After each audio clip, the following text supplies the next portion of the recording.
A brilliant new book by former Tory MP Nick De Bois lifts the lid on David Cameron's turbulent time as Prime Minister and the rise of Theresa May. Full of indiscreet anecdotes, it reveals what really goes on behind the scenes at Westminster. Mr. De Bois, elected MP for Enfield North in 2010, describes the trials and tribulations of an MP with a marginal seat who lives in constant fear of being turfed out by voters, as he was in 2015. To add insult to injury, his bid to win his seat back last year also flopped. But as well as scandal and intrigue, Mr. De Bois shows his soft side and his enduring affection for Parliament. Advertising in Read Invented by Teens Boris Johnson has called the book a must-read, and former MP and broadcaster Giles Brandreth says, "I've been there, it's all true." Nick tells it like it is brilliantly. Plus @guide.d. equals I755C 1988 B5689353 SRC equals http://dailymaill.co.uk/i/pics/2018/01613/21/481D9F5E0005780 image A19_151587720.jpg height equals 420 width equals 634 alt equals Nick De Bois won his seat in Enfield North in 2010 and retained it during David Cameron's surprise victory in 2015. But, following Theresa May's snap election, he was outclassed equals blocksporter share. Greater than halfway through my term, I wondered if I should let the whips know I'd like to be a minister. It had been playing on my mind, until matters were taken out of my hands. Nick. How are you, dear fellow? We don't talk enough. Very good, and it's good to hear from you. What can I do for you? It was another MP, an advisor to Prime Minister David Cameron. He was your genial, friendly uncle. He had been called a dandy, and paid attention to his wardrobe, a job made harder by the fact that he was not very tall.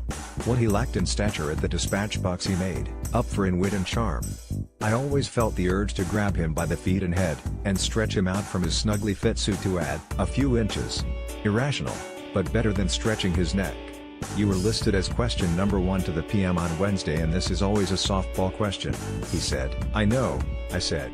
I guess you've seen my note to the PM about my question on Chase Farm Hospital and my constituency and the death of a young boy. Want to raise it with him. Some parents had taken their sick little boy to Chase Farm in the mistaken belief there was still an A&E unit there.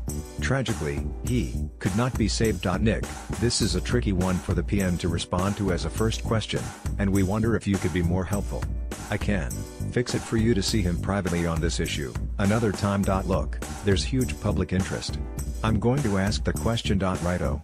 I just thought I'd check with you. 1 hour later, phone call number 2. Nick, have you a few minutes to discuss PMQs again? Of course. Have you had time to consider what you're going to do? I've assured the PM we can work something out. You probably have, I thought to myself. Plus @guide.d. equals IF9DO10B1446952E6 SRC equals http://dailymaill.co.uk/pics/2018/01/13/21/481 DBF2B0005780 image A32_1515878436344.jpg height equals 468 width equals 306 alt equals Nick's book, Confessions of a Recovering MP, is published by Bite Backhand, costs £12.99 class equals blocksporter share, greater than well, I continued, I don't think we can work anything out. Pause. On another subject, Nick, you came up with a brilliant idea on trade envoys and, as you know, the PM has already made several appointments. I know. I was mightily peeved off I was not asked to undertake one of them, given I'd worked up the whole idea for him and presented it in person. Well, we can do something about that now, I think. That struck me as ultra convenient. This Friday, we're about to make a second round of appointments, and you are top of the list. Great news. Delighted to hear. But, obviously, it could be awkward if you have a difficult exchange with the Prime Minister. No. Yes, this really did happen. Bribery, patronage. Maybe I should hold out for a cabinet post. I was taken aback that a routine question to the PM was leading to a covert job offer. Can you clarify what you mean, old chap? I don't want you to mistake this conversation. Obviously the two things aren't linked. Amazing. That had never crossed my mind. We can settle this right here and now. Wonderful. MPs have as many affairs as they like. Quite what the tabloids would have made of a Westminster aide finding an empty carton for a vibrator in a Commons ladies' loo is anyone's guess. It wasn't the kind of cheap model that one might buy for a Secret Santa gift. When told about this over tea in Portcullis House, I didn't know what to say or where to look. Chatting to colleagues or staffers, suggestions of prolific sexual activity were considered fair game for speculation. I couldn't figure out how they found the time. What do you mean, he doesn't wear a condom? Safe sex for him means a regular supply of antibiotics. Seriously? He's not married, he can have as many affairs as he likes. Why do people sleep with him in the first place? It's a power thing. He's a backbencher.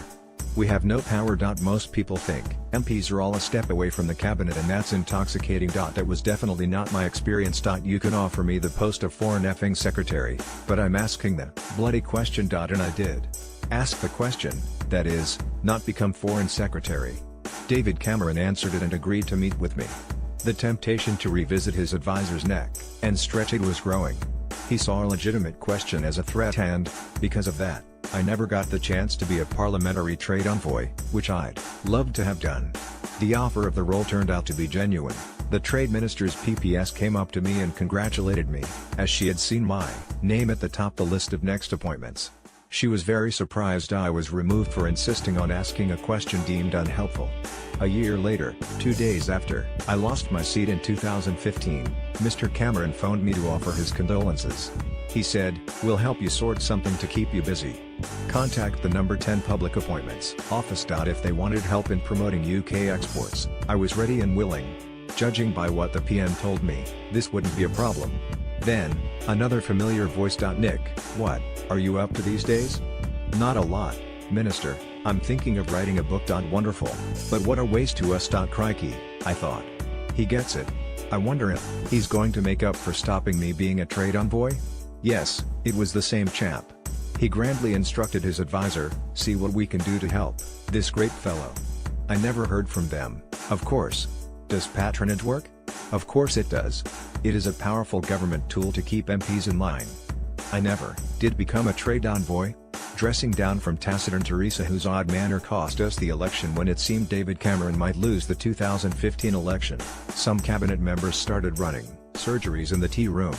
Being approachable to MPs would help, it was assumed, when they came begging for leadership votes. I noticed one afternoon that Theresa May, then Home Secretary, was holding a tea room surgery. Having just had her Immigration Minister James Brokenshire visit Enfield, I dropped by to let her know how well it had gone. A perfect opportunity to exchange pleasantries. "Theresa, I just wanted to let you know that James was in my constituency yesterday evening and was superb. Plus Adam guide. D. equals IFC DIGFANT 9F603557 SRC equals http://.dailymail.co.uk/i/pigs/2018/001/13/481-232000578 image m24_1515877811278.jpg height equals 653 width equals 634 alt equals during a constituency visit, Theresa May gave a bizarre dressing down to my neighbouring MP David Burrows, right, who is representing the interests of one of his constituents. Class equals blocks bordering share, greater than thank you, Nick. She could have said, "Good to hear that, Nick. How are things locally?" Or, "How is it, after the riots you had in Enfield?" Or, frankly, anything to have the chance to spend a few minutes with a backbencher whom you don't know well at all. Caught on TV ogling at a vet. I learned the hard way not to forget Parliament is on live TV, and Balls had kept a debate going on a lovely summer night, so some of us took to the terrace bar and sank a few drinks. I returned feeling slightly lightheaded. Plus Adam guide. D. equals I784C49B3EB9894A0 SRC equals http://dailymail.co.uk/i/pigs/2018/01613/001/13/481.0000578 m21_1515877496315.jpg height equals 415 width equals 274 alt equals. I learned that the hard way not to forget Parliament is on live TV after commenting on Yvette Cooper, pictured, class equals blocks bordering share, greater than. I looked across the chamber and remarked to my neighbor how lucky Ed was to be married to Yvette Cooper, who was looking far too bright and presentable for the early hours. Very fetching. Okay, this was laddish. My email flashed up an alert from someone who said, "Caught you on TV saying you fancied Yvette. Remember, Lip readers are out there. Who says fetching these days? Oops, that's a nice tie, perhaps. Nothing, not a sausage. Politicians like Teresa forget the importance of forging relationships beyond your immediate circle. If she spends 5 minutes talking to you in the tea room, the chances are she'll forget about it in minutes. But you won't. It was difficult to build any personal relationship with her beyond just doing the business. An odd characteristic for a future Prime Minister. Teresa's miscalculation in holding the 2017 election was born in part from her relying on far too narrow a circle of advisors, and not listening to her own MPs. I remember a visit by her to my constituency mainly for her bizarre treatment of neighbouring Tory MP David Burrows. Going back to her official car, she summoned David over and gave him a perfunctory and public dressing down, saying, "I don't appreciate the way you have treated my immigration minister, James Brokenshire." David was startled. He'd been urging the government to relent on its stance on the deportation of a girl back to Mauritius during her A-levels. It was blatantly absurd to reprimand him for doing his job. To do so in public, utterly insensitive to local feelings, is plain bonkers. Ministers expect to get a bashing if an MP is standing up for a constituent. No one expects them not to create a fuss. Except Teresa. As her taciturn tea room surgery showed, she was uncomfortable and remarkably hard to get to know. Days before I was reselected to fight Enfield North in the snap 2017 election, the head of voting strategy said to me at Tory HQ, "See her up there," as he pointed to a picture of Teresa. "This election is about her, not you, so don't effing well put out leaflets about your opponent's expenses. Don't go on about the hospital. You'll lose. It's all about Teresa." That strategy went well, then. I did as I was told. Her team snatched defeat from the jaws of victory. I got trounced. Gavin Williamson, Sly Chief of the BBBs, Bitch Ked, by Burkow plus Adam Guide. D.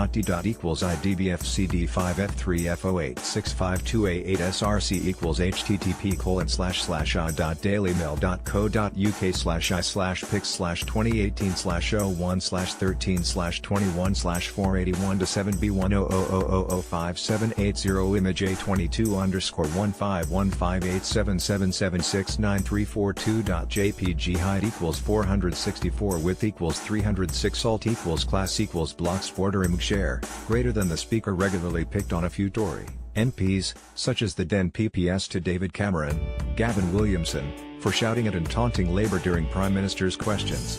Williamson and co responded by forming the elite BBB club, Bitch Ked by Burkow. Childish, I grant you, but it became a badge of honour.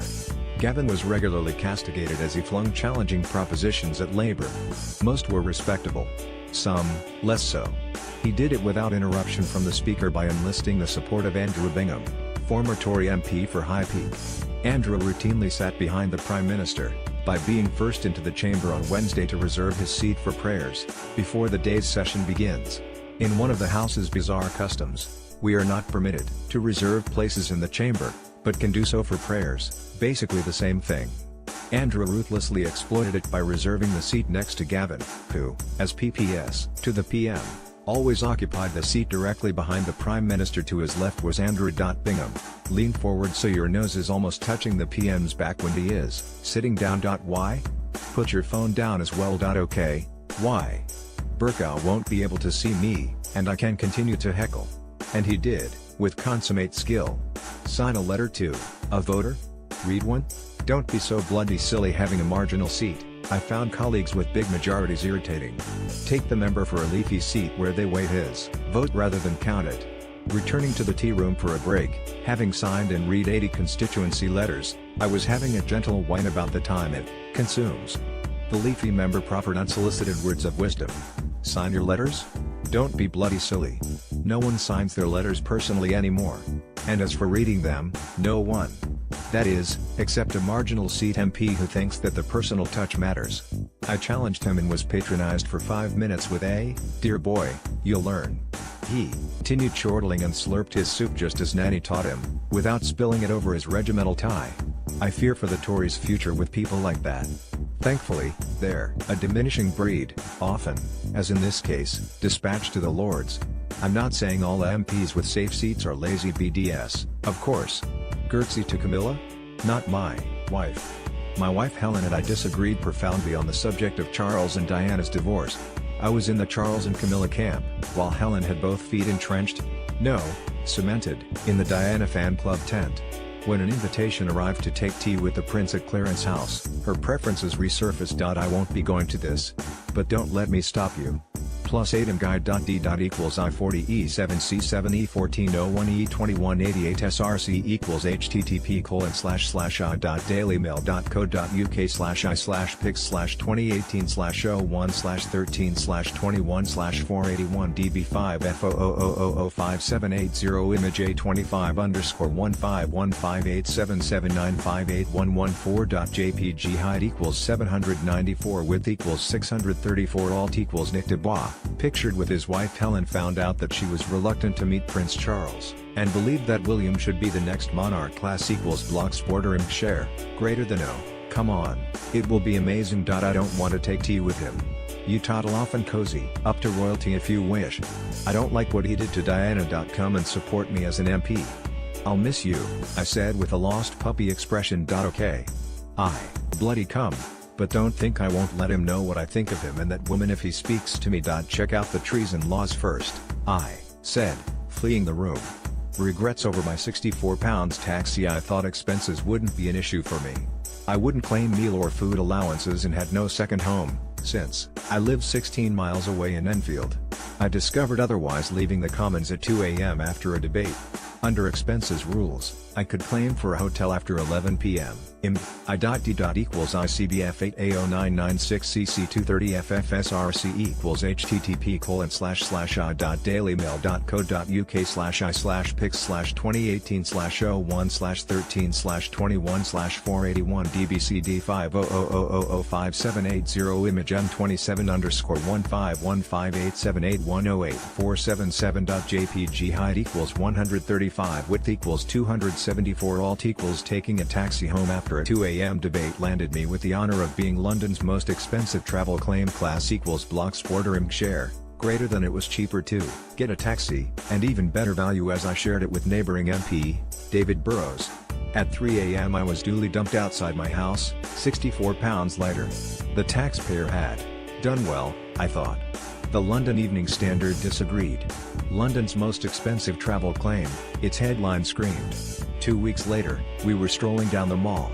Me, with trepidation, Helen, in full flow. I'm not staying long. And don't expect me to curtsy. He shouldn't be king anyway, it should skip to William. He's lovely. We entered Clarence's house as the prince was doing his rounds. Helen was nursing her second glass of wine, and I risked a joke. Darling, I whispered. Don't forget to curtsy. Oh, BKSTU. And then, there he was, trademark hand in left pocket and thumb curled over the top. Elegantly dressed, shorter than you might expect from TV. I introduced myself, then turned to Helen. With a found dignity, she capitulated. Her hand swept out to greet the heir to the throne and she flashed her most sycophantic smile. So warm was her greeting, I was anticipating a groveling curtsy not seen since Walter Raleigh laid down his cloak for Queen Elizabeth. Helen and the prince shared a joke about curtains. The wine had done its trick, and mellowed the great lady, and the prince moved safely on. Well, darling. That really told him, eh? Oh, BKSTU. What a smug so-and-so.